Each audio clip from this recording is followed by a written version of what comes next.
informasi yang dia pertahankan, seperti itu. Berkaitan dengan inkonsistensi tadi, ataupun apakah juga dilakukan tes kebohongan terhadap terdakwa ini? Kalaupun tidak juga mungkin apakah dijelaskan juga apa sih tes kebohongan itu? Maksudnya lie Makanya detector artinya gitu? ya mungkin seperti itu karena juga beberapa waktu yang lalu juga itu sangat publik sekali ya mengemuka dilakukan tes kebohongan atau tidak. Nah, memang di kesempatan ini kami pertanyakan juga apakah terhadap Jessica juga dilakukan suatu tes kebohongan dan apakah terhadap inkonsistensinya itu juga dilakukan tes kebohongan, dan sebelumnya mungkin dijelaskan dulu apa itu tes kebohongan atau lie detector ya atau poligraf mungkin dalam keterangannya. Silakan. Secara teori ya Pak, karena kami kalau di RSCM kita nggak pakai lie detector.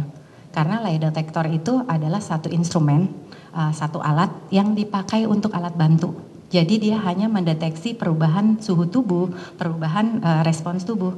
Jadi kalau seseorang itu disuruh jawab pertanyaan, ada perubahan positif atau negatif, itu tetap harus diverifikasi. Apakah perubahan ini karena dia takut atau karena dia bohong, itu kita nggak bisa bedain hanya berdasarkan positif negatif. Jadi kita tetap harus pemeriksaan yang lebih dalam lagi. Makanya kalau di kami kita biasanya kenapa perlu data kolateral adalah untuk memverifikasi apakah data yang dia katakan itu sesuai dengan fakta atau tidak.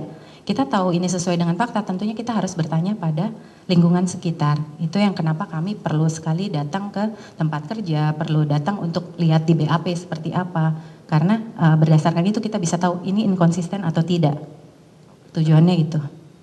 Terhadap terdakwa ini akhirnya dilakukan Dilakukan bahwa kita melihat ada beberapa inkonsistensi data yang kita temukan. Kalaupun lie detector tadi, poligraf dilakukan tidak? Kalau lie detector kita tidak lakukan Pak, karena itu. Kenapa tidak dilakukan? Karena terhadap gini, Jessica ini. Meskipun tadi saudara jelaskan, oh itu karena apa bisa diperoleh karena ada perbedaan sikap tubuh atau apa. Nah, kenapa tidak dilakukan terhadap terdakwa?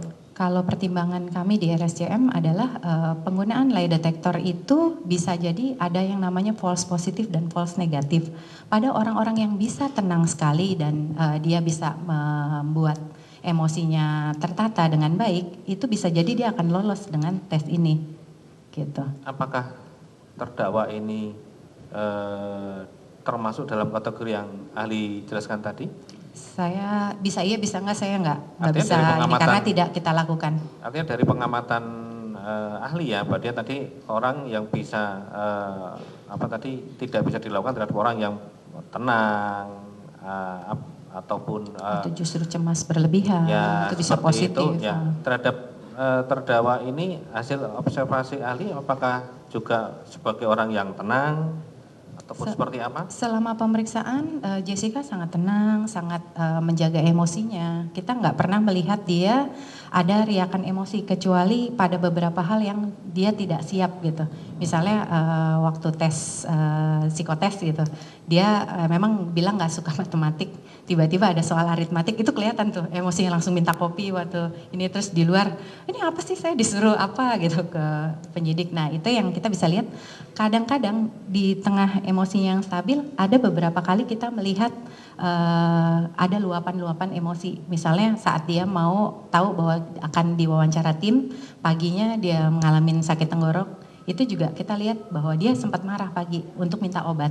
Nah setelah kita periksakan ke dokter THT sama ini, dia cukup tenang ngikutin bisa baik sama ini, bahkan udah waktunya makan siang kalau nggak di stop juga bisa lanjut, cukup ini kooperatif untuk bisa mengikuti, jadi memang tenang sekali. Dan satu lagi juga kita lihat luapan emosinya saat akan kembali ke ketahanan gitu ya, itu ternyata waktu itu diminta untuk tanda tangan perpanjangan itu kelihatan wajahnya pas datang ke kita, kamu kenapa sedih sekali main, iya ternyata saya dipanjangin sama ini, kelihatan bahwa emosinya kita bisa rasakan di situ, bahwa dia sedih, dia takut, tertekan, itu kelihatan. Hanya 3 kali itu kita lihat sepanjang 5 hari dan itu sebentar-sebentar, kecuali yang terakhir itu cukup lama.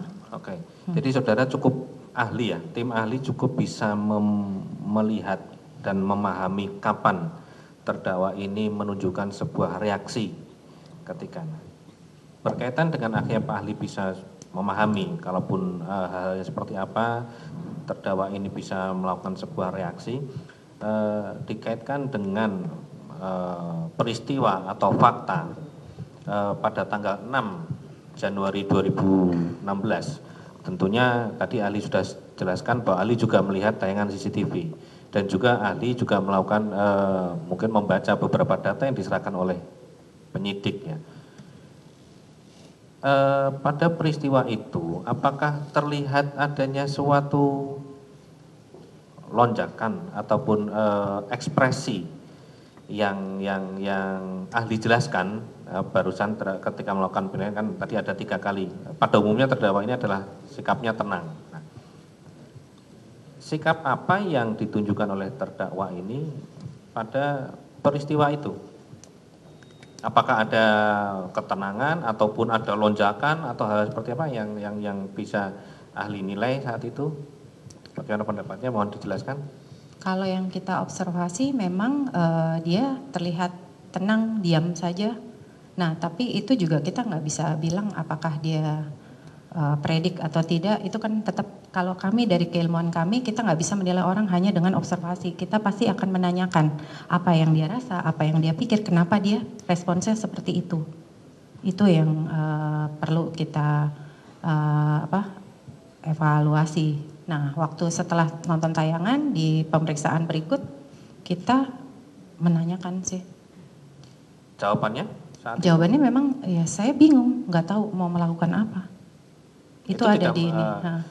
Apakah itu berarti tidak menjadikan tekanan bagi terdakwa peristiwa itu sehingga tidak muncul adanya suatu reaksi? Pada tiap orang respons reaksi bisa berbeda-beda ya, Pak Hakim. Kita bisa yang frozen atau kita bisa yang tadi bingung atau apa. Nah, pada ini kita nggak bisa bilang karena kompetensi kami untuk menilai gerak-gerik itu di luar kompetensi kami.